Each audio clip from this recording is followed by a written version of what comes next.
अस्सलाम वालेकुम नाज़रीन, आज की ज़बरदस्त स्टोरी। ये स्टोरी मैं आपके लिए लाया हूँ। इस स्टोरी को आप स्टोरी ऑफ द ईयर या स्टोरी ऑफ द मंथ कहें तो गलत ना होगा। ये स्टोरी, ये तहरीर लिखी है औरिया मकबूल जान साहब ने और मुझे ट्रांसफ़र की है एक मेरे दोस्त ने, जिसे पढ़कर मुझे लगा कि आप तक ये शेयर होनी चाहिए।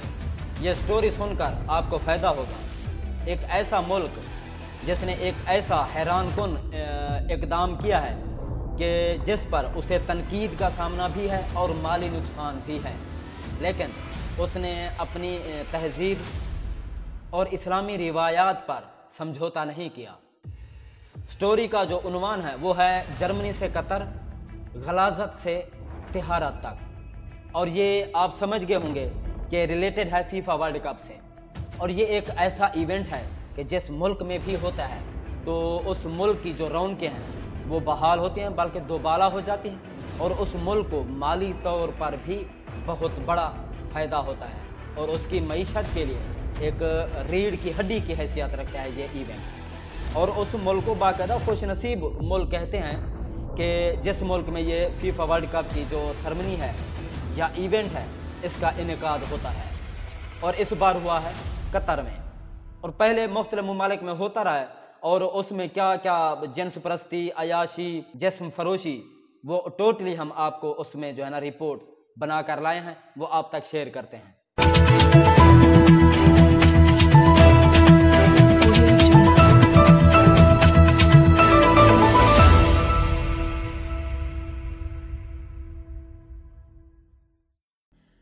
औरिया मकबूल जान साहब लिखते हैं कि ये जर्मनी का शहर कोलोन था, जहां 2006 के फुटबॉल वर्ल्ड कप की रौनकें बरपा थीं।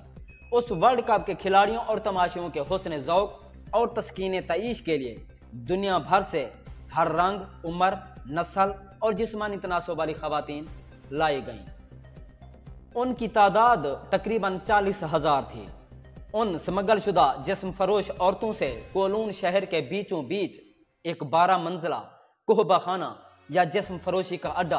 ब्रॉथल आबाद किया गया, जिसका नाम पास्चा था। उस कोहबा खाने का शानदार इफ्तिताह वर्ल्ड कप के आगाज वाले दिन 9 जून 2006 को किया गया। उस जिस्म फरोशी के प्लाजा में दुनिया भर के ममालिक से 120 जिस्म फरोश औरतें लाकर बड़े बड़े शीशों वाले हाल में सजाई गईं। ये सिर्फ एक शहर के एक अड्डे की बात हो रही है, जबकि पूरे मुल्क में 40,000 स्मगल शुदा औरतों से जर्मनी का ये हर वो शहर आबाद किया गया जहां फुटबॉल वर्ल्ड कप में शरीक 32 टीमें हिस्सा लेने जा रही थीं। पातशाह ने अपने इस कोहबा खाने पर उन तमाम टीमों के ममालिक के परचम भी लगा रखे थे, और उसके साथ साथ दीगर औरतों के हमरा एक हिजाब वाली खातून का भी पोस्टर चस्पा किया गया था। उसके खिलाफ एक दिन 30 के करीब मुसलमान नौजवानों जो चाकुओं और डंडों से मुसल्लह थे एहतजाज करते हुए आए, जिनसे खौफजदा होकर कोहबा खाने की जो इंतज़ामिया थी उन्होंने सऊदी अरब और ईरान के झंडों को सयाह कर दिया, क्योंकि उन पर कलमा तैयबा और अल्लाह अकबर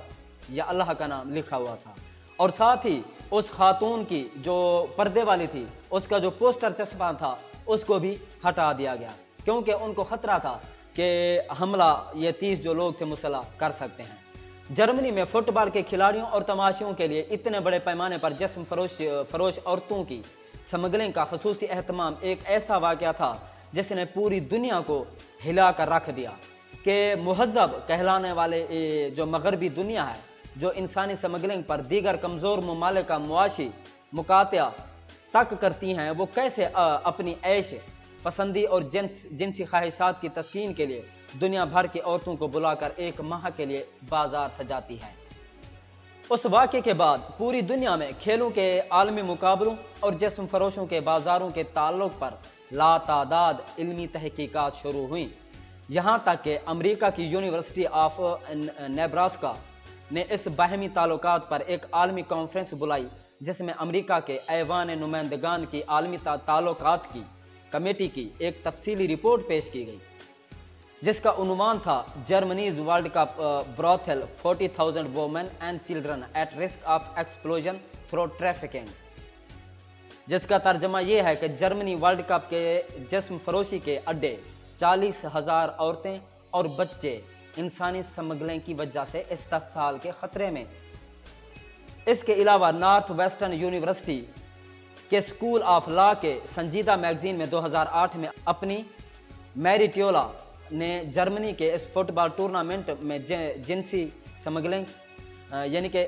سیکسی ٹریفکنگ کو بنیاد بنا کر دنیا بھر میں منعقد ہونے والی کھیلوں کے مقابلوں کا جنسی سمگلنگ کے ساتھ تعلق کا جائزہ لیا، اور وہ اس قدر بھیانک نتائج سامنے لائی کہ جن کے مطابق کھیلوں کے یہ بڑے بڑے مارکے جب کسی ملک میں سجائے جاتے ہیں تو جہاں ہوٹل اور ٹورزم انڈسٹری کی چاندی ہوتی ہے، وہاں نہ صرف یہ کہ اس ملک میں موجود جسم فروش عورتوں کا کاروبار چمکتا ہے، بلکہ دنیا بھر سے عورتوں کو وہاں لانے کے لیے جنسی سمگلنگ کا دھندا بھی خوب چلتا ہے۔ اس رپورٹ میں یہ خوفناک انکشاف بھی ہوا ہے کہ یورپ کے 5 ممالک ایسے ہیں جہاں سارا سال دنیا بھر سے عورتیں جسم فروشی کے لیے سمگل کر کے لائی جاتی ہیں۔ یہ ہیں وہ مہذب قومیں جنہوں نے پوری دنیا پر خود کو مہذب قوم بنا کر پیش کیا ہوا ہے، اور بدقسمتی سے ہم بھی ان کو جو ہے نا ایک رول ماڈل کے طور پر جو ہے نا مثالیں دیتے ہیں، اس کو رول ماڈل بنا کر۔ صرف 1990 میں 3 لاکھ کم عمر بچیاں یورپ کے ممالک میں جسم فروشی کے لیے دیگر علاقوں سے سمگل کی گئیں۔ اس رپورٹ نے بتایا ہے کہ جرمن میں ہر سال اوسطاً 1000 لڑکیاں جسمانی تسکین کے لیے لائی جاتی ہیں۔ جرمنی میں جسم فروشی کے کاروبار سے سالانہ 19 ارب ڈالر کی آمدنی ہوتی ہے۔ یہ ہے وہ چیز، مہذب قومیں، اور آمدنی بڑھانے کے لیے کس قسم کی گراوٹ کا شکار ہیں یہ لوگ، اور بدقسمتی سے ہمارا معاشرہ بھی مغربی تہذیب کی طرف جا رہا ہے۔ ہمارے مارننگ شو دیکھ لیں، فلم انڈسٹری دیکھ لیں، ڈرامہ سیریلز دیکھ لیں، ان کے لباس، حیرانگی ہوتی ہے کہ ایک ایسا ملک، اور قطر نے بہترین اقدام کر کے بے شک تنقید اٹھائی ہے، بے شک اس کو مالی نقصان بھی ہوا ہوگا، لیکن جہاں مالی نقصان ہوا ہے اس سے کہیں زیادہ فیفا جو ایونٹ ہے ورلڈ کپ، اس سے فائدہ بھی تو ہوگا، لیکن اخلاقی طور پر خود کو اس نے، قطر کی قوم نے اپنے آپ کو نہیں گرایا، اسلامی شعار کو اس نے پس پشت نہیں ڈالا۔ اور ہمارے ایک اسلامی ملک میں جس کا نام بھی اسلامی جمہوریہ پاکستان ہے، اور اس میں یہاں اس چیز کو کنٹرول کرنے کے لیے کوئی بھی ایسا نظام نہیں ہے، بلکہ پروموٹ کیا جا رہا ہے۔ جرمنی کے اس ورلڈ کپ میں 39,000 عورتوں کی آمد کی خبر نے دنیا کو چونکا دیا، لیکن اس کے باوجود 2008 میں چین میں اولمپک اور 2010 میں جنوبی افریقہ میں ورلڈ کپ ہوا، مگر ان دونوں مقابلوں میں بھی ویسے ہی بازار سجے جسم فروشی ہوئی، لیکن اب اس کا ڈھنگ اور طور طریقہ ایسا کیا گیا کہ میڈیا اس کو رپورٹ نہ کر سکے، تاکہ میڈیا کی رینج سے دور رہے۔ اس کا طریقہ کار تھا جو وہ مختلف کیا گیا۔ یہ الگ بات ہے کہ دنیا بھر کے جو تحقیقی مقالہ نگاروں نے 2006 سے اب تک کھیلوں کے ہر بڑے ٹورنامنٹ میں اس غلاظت کے بارے میں باقاعدہ اعداد و شمار پیش کیے۔ قطر میں 2022 کے ورلڈ کپ کا آغاز ہو چکا ہے۔ اس عالمی مارکے کے لیے یوں تو تیاری کئی سال سے جاری تھی، اور لاتعداد پلازے اور ہوٹل تعمیر ہو رہے تھے، لیکن قطر کے حکمرانوں نے جس طرح 57 اسلامی ممالک میں ایک اسلامی ملک کی حیثیت سے اپنی شناخت کو منوایا ہے اور اجاگر کیا ہے، اور جس طرح اس عالمی مقابلے کو شراب و شباب سے پاک کیا ہے، اس کی مثال اسلامی دنیا میں نہیں ملتی۔ پڑوس میں دبئی ہے، جس میں اگر ایسی کوئی تقریب نہ بھی ہو پھر بھی آپ کو وہاں ہر سامان تعیش میسر آئے گا، یہاں تک کہ ایئرپورٹ میں کھانوں کی سجی میز کے بیچوں بیچ لحم الخنزیر یعنی سور کا گوشت کی چٹ بھی نظر آئے گی۔ اس کے بالمقابل،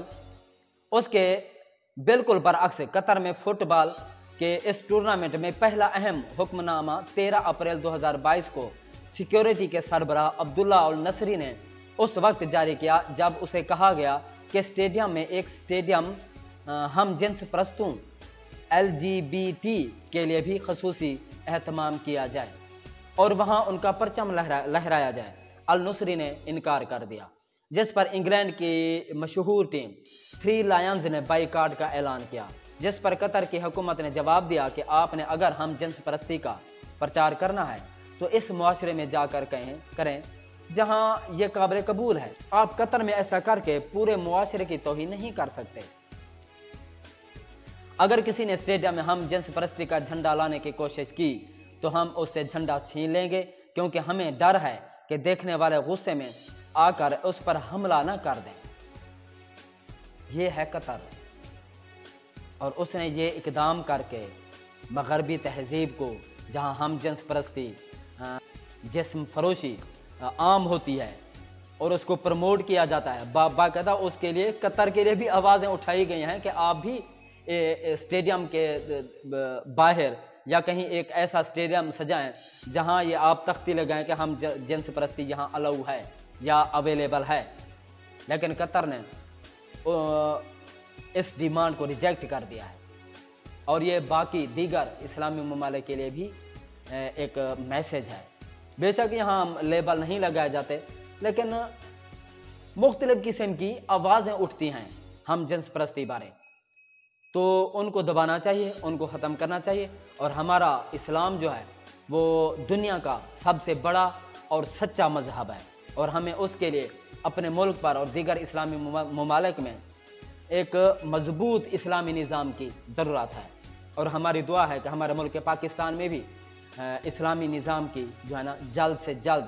तकमील हो और तामील हो। अब तक के लिए इतना ही, मज़ीद अगले वीडियो में, तब तक अपना और अपने चैनल का ख्याल रखिएगा। अल्लाह हाफ़िज़।